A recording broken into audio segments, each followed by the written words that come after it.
Wall putty, জল এবং glue দিয়ে আমি এই ধরনের একটি পেস্ট তৈরি করে নিয়েছি। আর জোগাড় করে নিয়েছি ঠিক এই ধরনের একটি ওয়েস্ট মেটেরিয়াল। এবার ওই যে পেস্টটি বানিয়েছি সেটি বেশ ভালোভাবে এর উপরে কভার করে দেব। পুরোটা কভার হয়ে গেলে কটনের সাহায্যে আমি একটু টেক্সচার বানিয়ে নিচ্ছি। এরপর ক্রাফট মিরর দিয়ে এর উপরে ভেজা অবস্থাতেই বসিয়ে নেব। শুকিয়ে গেলে এর সাথে বেশ ভালোভাবে আটকে থাকবে।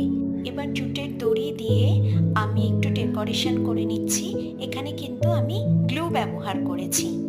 এরপর আমি একে শুকিয়ে নেওয়ার পর রেডি আমার এই ওয়েস্ট মেটেরিয়াল দিয়ে তৈরি ফ্লাওয়ার ভাসটি। কেমন লাগলো জানিও, আর তোমরা ভালো থেকো।